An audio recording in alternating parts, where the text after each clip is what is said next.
We all know the story. It's April 28th, 1986, and the situation at Chernobyl is deteriorating. The nuclear fuel is melting, and very soon it will enter the steam suppression pools underneath the reactor, which is now filled with water.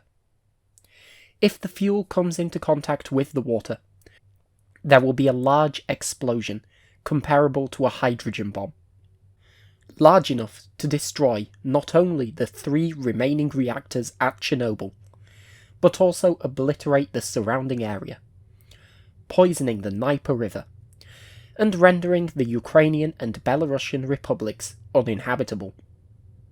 But there is a way to avoid this.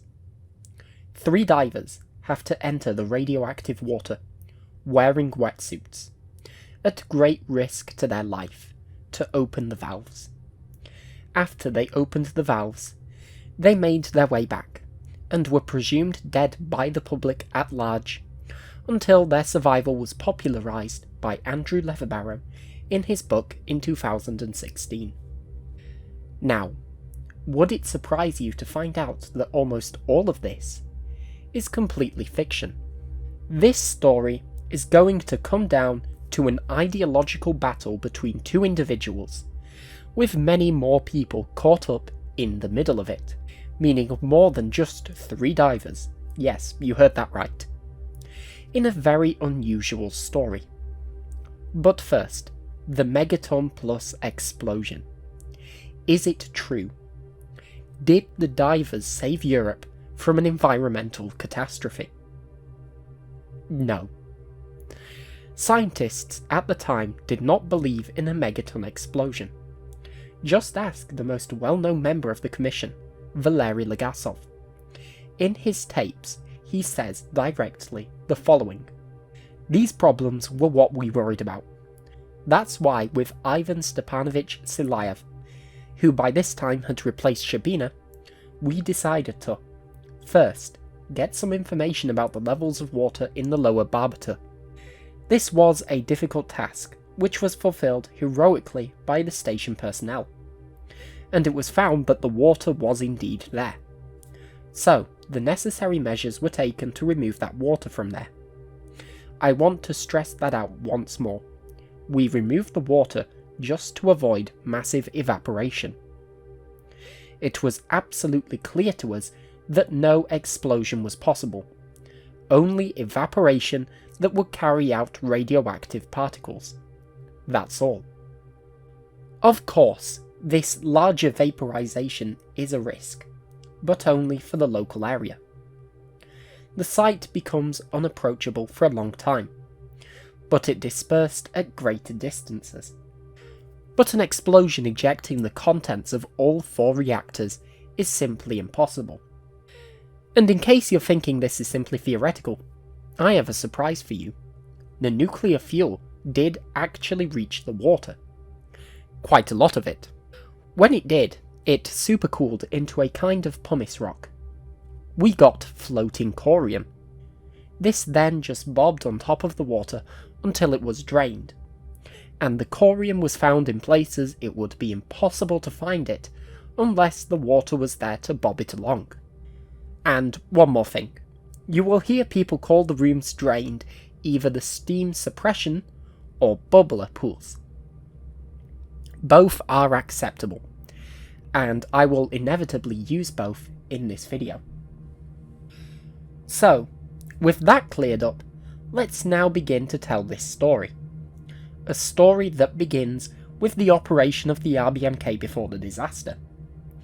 Beneath the reactor, in the newer generation RBMKs, like Chernobyl Units 3 and 4, we have 2 floors of steam suppression pools. The idea is that, in the event of a channel rupturing, the steam is directed through a series of pipes into these pools. It condenses in there and everything is fine. But when the 4th reactor exploded, many things happened in quick succession. For one, the order to continuously supply water to the reactor was given. Many criticised this decision. However, it did accomplish one thing: suppressing the emission of radionuclides. When the flow of water stopped, they lost this, and this is when emission began to pick up again. However, it did also flood most of the building, including cable corridors connecting all 4 units together. Flash forward to April 30th, and we have a situation where the smoke plume that is carrying all the radioactive emissions is no longer visible, and radiation outside of the site is being partially limited by a giant dust cloud over the unit. But there has been no supply of water, and things are heating up. The Government Commission agrees that to cool the core down, they need a water supply, but they can't do this because the building's flooded, so they need to get the water out. But first, this requires having a place to pump the radioactive water into. There are no tanks designed for this, of course, and if there were, it would be unlikely they would have the capacity. The man in charge of finding this miracle place is Evgeny Ignatenko, who immediately passes the duty on to Brakhanov, who almost immediately began asking the few senior members of the power plant who remained. Not Fomin though, he'd been put on an early holiday. And so began Plan A. Drain the water, create a drainage system that could be lowered by helicopter on top of the core, and pump water down into the reactor. Some would evaporate, and most would end up underneath in the steam suppression pool, so it can be pumped back up into the drainage system. Congratulations, we now have a circuit of water flowing through the core to keep it cool. So, they began to build the drainage system on the industrial site next to Unit 4, preparing to use fire engines to pump the water up to the top of the reactor core, enlisting the help of Hydro Project, an organisation that specialised in large water systems like dams and canals, and also the construction of Chernobyl. Unfortunately, the plan had already failed. The plan intended to use a fire engine to pump the water, however this meant threading a hose pipe through a high voltage power line, and they couldn't turn it off because it was the only electrical supply for Unit 3, cooling it down. So, that plan was dead, and Ignatenko became unhappy. Following criticism from Shabina for not working on upgrading the safety systems at other RBMK reactors, Ignatenko took some advice from the Minister for Energy Mayorets. Shut up. He decided to move on for now, and instead focus on analysing the causes of the disaster. Meanwhile, Brakhanov had figured out where to put all of the water. 2 sludge dumps next to the cooling pond. Each was designed to hold 9,000 cubic meters of water, built from concrete and asphalt. The water would then evaporate away, leaving sludge that could be collected. It works. The duty of removing the water from the rest of the building fell, of course, to the firefighters, but the radiation around the building was 100 rongens per hour. So, they drove a fire engine into the transport corridor, connected an outflow to the fire engine, and ran almost a kilometre of hoses and military pipes to the sludge dump, and began to pump out the water. They also managed to start draining water from the basement of the VSRO building, the building that sticks out from the north of Units 3 and 4. How did they do it? A controlled explosion down into the basement. While they were pumping out the water, the mood in the Government Commission started to change. On May 2nd, Evgeny Velikov arrived at Chernobyl, effectively replacing Legasov as the head scientist at Chernobyl. Velikov had a different tune to Legasov. Where Legasov was fully supportive of water cooling, Velikov had declared water the single greatest enemy. He was of the opinion that a large amount of molten nuclear fuel could fall into the suppression pools, and then you get the steam release I mentioned earlier. And so began an argument within the Government Commission over whether to proceed with the original water cooling plan, or to drain everything from under the reactor in fear of a steam release. The science seemed to be going the way of Evgeny Ignatenko's water cooling plan. Don Tekenergo was surveying the core from above, and using thermal location to detect the movement of corium in the building. Temperatures seemed to be only 50 to 200 degrees in the core itself. A steam explosion was not possible. But Velikov overruled Ignatenko and continued to demand the water be drained. Ignatenko tried to go to others to petition them to side with him. However, all this resulted in was Legasov himself approaching Ignatenko and telling him to stop arguing.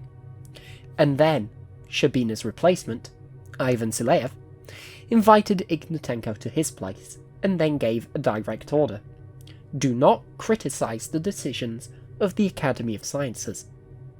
Meanwhile, the fear of the collapse of the core into the suppression pools started by Velikov was growing, and this information was being spread to party leaders. There was speculation the steam release would lead to widespread contamination, and the plans were soon drawn up to evacuate Kiev and Chernihiv. It was all going out of control. There was only one way to stop this panic: empty the bubbler pools. But Ignatenko was convinced the bubbler pools were already mostly empty. To do this, he, another member of the government commission named Eduard Sarkov, and a shift supervisor at Chernobyl named Igor Kazachkov became our first divers. And these were actual divers, using wetsuits and breathing equipment according to Ignatenko. The three made their way through flooded corridors and up back into dry rooms to the pulse line for the lower bubbler pool, which connects to a pressure gauge, and they decided to open it up. If the pools were full of water, water would of course shoot out, and they'd have to prepare for a steam discharge. Except not only did water not spray out of the pipe, air was in fact sucked in. The tanks were virtually empty. So, Ignatenko returned with this information and told everyone don't panic. However, unfortunately for Ignatenko, the commission did not listen to him, and panic only continued to grow. The fear was now reaching the public. The commission had a new idea. They brought in an artillery piece and began to probe areas they could fire a shell at to blow a hole in the wall of the building to drain the pools. They first experimented at Unit 5, firing shells at the building. But the 3-meter thick reinforced concrete around the pools obviously did not suffer any damage. So, then they turned to Igor Kazachkov and asked him to find places on the wall of the building they could plant explosives to open a hole. Kazachkov was obviously more than concerned that putting a hole in the building would likely cause the entire thing to come down with its structural damage. After looking at the schematics of the building, Kazachkov found his solution. The suppression pool had discharge pipes that could be opened in the VSRO building, manually opened normally to empty them for repair work. So, he took a torch, a dosimeter, and an operator by the name of Mikhail Kastrygin to explore the room 001. The room was flooded 1.5 meters deep with water. The dosimeter was reading 200 bronchans per hour, but the valves were still there, and they were still intact. Kazachkov reported this, and told them while it was going to require pumping out the water to open the valves, it was going to be a lot easier and safer than blowing out the walls of the building. And if they drained the water, radiation levels would sharply decrease. Another kilometre-long pipeline was prepared to the sludge dump site, and very slowly they began to drain the water from room 001. May 5th was a long day for the Commission. Having put themselves in this state through panic, a tense wait began for the water to drain out. Regularly, they would hear how one of the pipes pumping water out had broken and would urgently need to be replaced. But by May 6th, it was drained. When he heard this news, the head of the reactor shop called Alexei Ananenko and gave him the order to empty the bubbler pools. Ananenko was obliged to give this order to his superior, Boris Baranov. Fun fact, Baranov was the man who gave the order to delay the shutdown of Chernobyl Unit 4 on April 25th. Anyway, Ananenko and Baranov arrived at the site and had agreed on what would happen. 2 people would need to go in to open the valves, and a third would act as an observer, holding the light source and intervening if something went wrong. Baranov, due to the importance of the task, decided he would be the observer, while Ananenko would open one of the valves. The second valve would be opened by the senior reactor control engineer, Valery Bespalov. They were each given 2 personal dosimeters, one strapped to their chest and one at their knee, wetsuits specially requested by Baranov, and a DP5 radiometer. Ananenko also grabbed a spanner in case the valves were jammed. They got ready in the Unit 3 control room and then descended to the transport corridor leading to the room. It was quite simple. Make their way into the VSRO building through Unit 4's transport corridor, descend the stairwell to floor -3, and then walk through the flooded corridors to the valves. It was never going to be this easy, however. At the entrance to the transport corridor, Baranov paused and extended the needle of the dosimeter. Bespalov glanced at the readings. All of the measurements on each setting were off the scale. "Move very quickly," Baranov announced. The 3 men sprinted along the corridor, and Bespalov glanced back. Corium was seeping down from a platform above. Black, nuclear fuel, graphite, and concrete mixed together. And in his mouth he could taste the familiar metallic sensation of liquid radiolysis. They reached the stairwell and descended, down into lower radiation levels. At this point, water was only half a meter deep, up above their knees. While Baranov held the light source, Bespalov and Ananenko entered the room, slowly. On the floor, a large pipe had been placed, which conveniently allowed the 2 men to walk on top of it. Water was only at their ankles now, and they were spared of the most dangerous radioactive source. The 2 men cheered. It would lead them straight to the valves. Ananenko's fears that they would not be able to find the valves also disappeared. They happened to be labelled. Everything matched. And then his last fear, that the valves were jammed, also dissipated. They were in fact easy to open, and in minutes they heard water flowing out through the pipes. The steam suppression pools were draining themselves, the water flowing out into storage tanks. The 3 men returned to safety, and were approached by Soviet journalists for comment. Ananenko spoke. "When the searchlight beam fell on a pipe, we were joyous. The pipe led to the valves. We heard the rush of water out of the tank, and in a few more minutes, we were being embraced by the guys," he added. The 3 men went back to work, and this is where the story ended for the 3 men in this great escapade, dodging corium and working their way on top of pipes. They had in fact accumulated a dose so low that they forgot the number. And yet, in the absence of any news reports subsequently, myths arose of their deaths, and how they became so contaminated they had to be buried in specially made lead coffins. In the duration of the liquidation efforts, Ananenko accumulated 92 Rem, and suffered a nuclear tan while in hospital.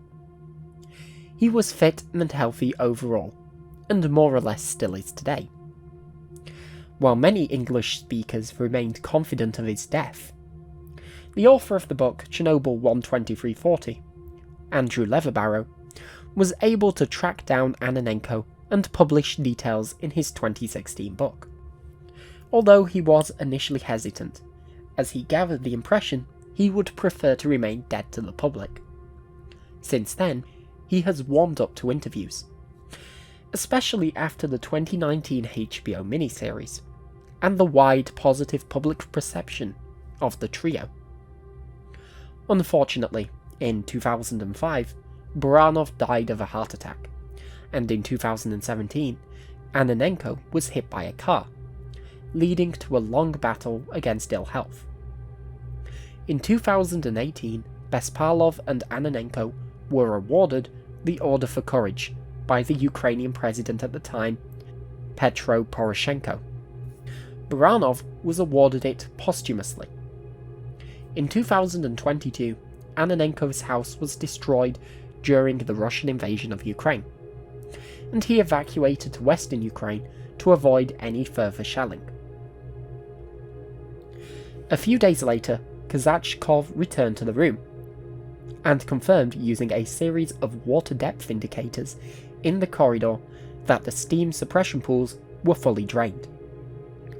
Meanwhile, the success of the divers had only spurred on the crazy ideas of the government commission, and those above them.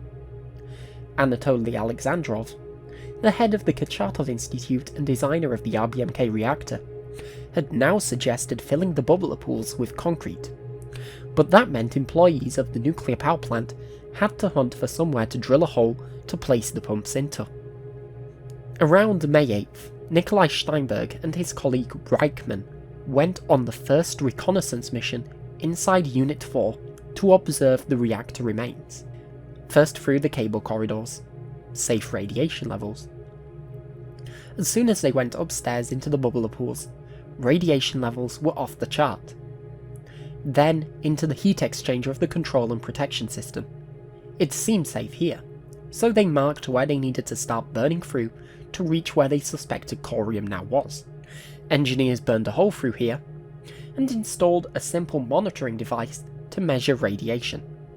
It is still in use today. Steinberg also worked to identify where to place the concrete pump that Alexandrov was desperate for. It was decided that this would be in the vent block. But to start all this work, they would have to turn on the electricity to that region again. This would have disastrous results. Yep, this video is a prequel to the last one.